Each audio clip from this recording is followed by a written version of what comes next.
Le dernier épisode nous a montré les difficultés de la Bretagne à sortir du marasme dans la première moitié du 19e siècle. Le développement de la grande pêche et le progrès des transports améliorent un peu le niveau de vie. Avec l'arrivée du chemin de fer, la Bretagne connaît les débuts du tourisme culturel, notamment avec l'arrivée d'artistes et d'écrivains souvent émerveillés. Mais le droit à la différence culturelle et linguistique n'est pas du goût des gouvernants, surtout après la défaite militaire de 1870.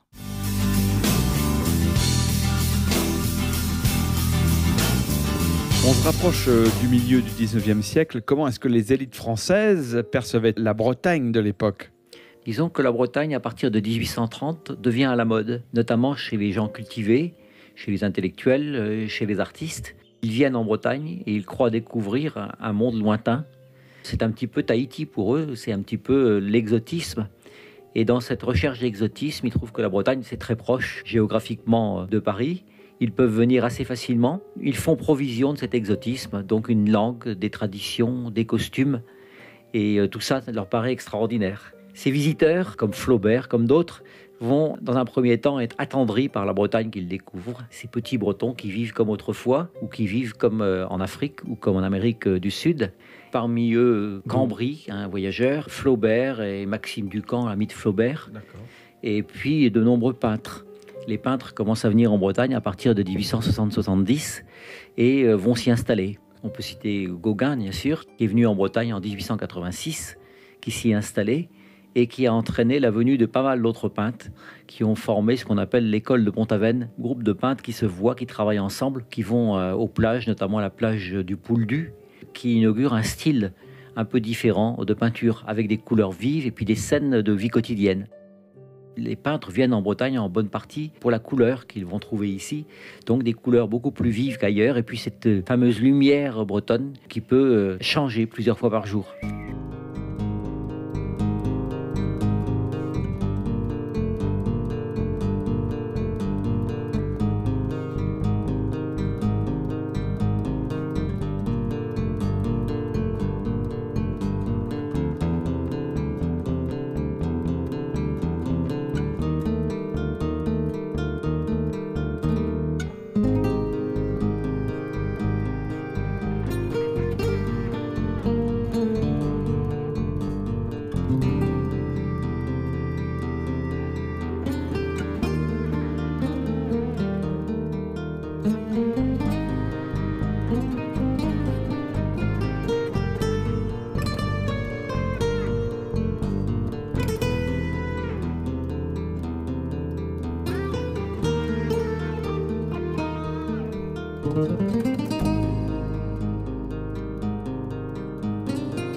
Quel regard ils avaient, ces gens-là, sur les Bretons ? C'était un petit peu de condescendance aussi ou... Au départ, c'est un peu le regard ethnographique, c'est-à-dire qu'on regarde une population étrange, aux mœurs décalées. Et puis, certains d'entre eux vont tout à fait s'intégrer, comme notamment le Nantais Maxime Maufra. Maufra, donc, s'intègre, et beaucoup d'autres peintres s'intègrent, ont leurs amis, leurs relations en Bretagne, et y vivent. Et à ce moment-là, le regard change et ça devient un regard sympathique de partage d'un monde qui, selon eux, est en train de disparaître.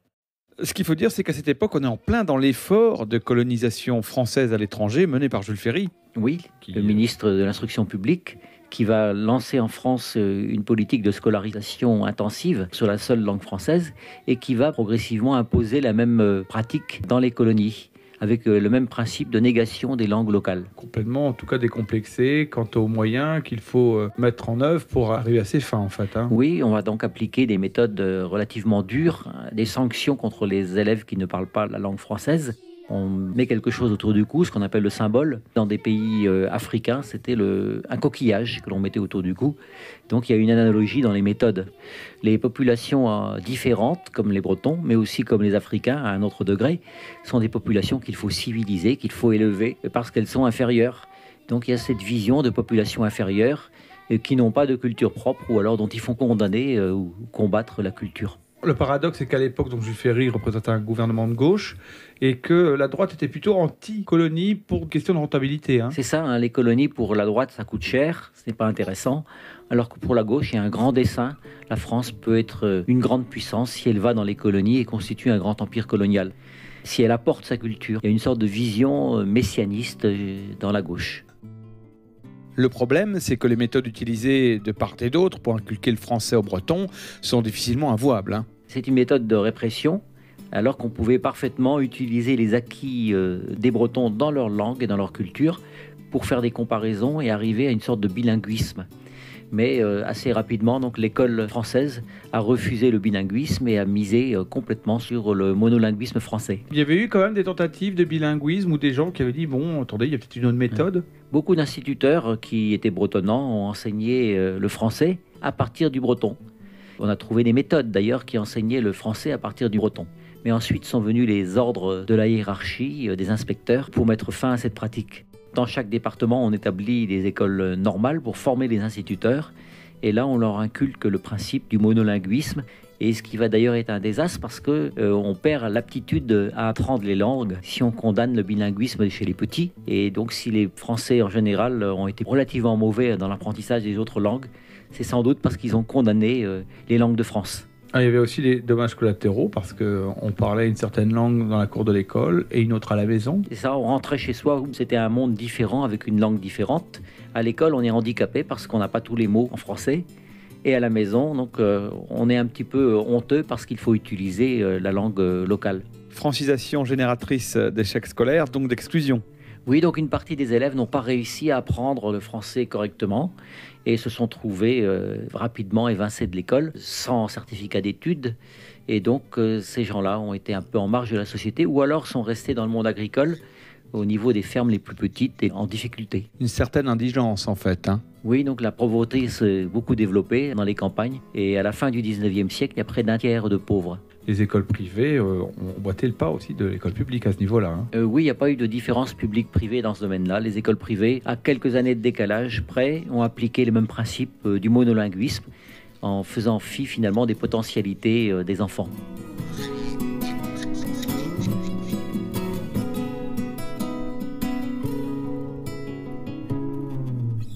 Pour se donner une idée de la manière dont était orchestrée cette francisation, entre guillemets, il y a quelques consignes qui ont été écrites, qui ont été dites pour lancer les instituteurs sur la voie du français.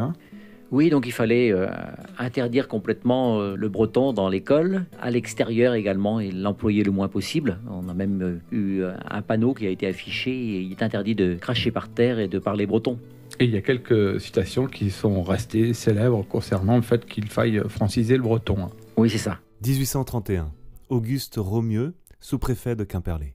Créons, pour l'amélioration de la race bretonne, quelques-unes de ces primes que nous réservons aux chevaux, et faisons que le clergé nous seconde en accordant la première communion qu'aux seuls enfants parlant le français. La Basse-Bretagne, je ne cesserai de le dire, est une contrée à part qui n'est plus la France. Excepté en les villes, le reste devrait être soumis à une sorte de régime colonial. 1845. Un préfet du Finistère aux instituteurs. Surtout, rappelez-vous, messieurs, que vous n'êtes établis que pour tuer la langue bretonne. 1897. Inspecteur d'académie d'Aussimont. Un principe qui ne saurait fléchir. Pas un mot de breton en classe, ni dans la cour de récréation. 1905. Le ministre de l'Instruction publique. Le breton, cette barbare relique d'un autre âge. 1925. Anatole Monzier, ministre de l'Instruction publique. Pour l'unité linguistique de la France, la langue bretonne doit disparaître.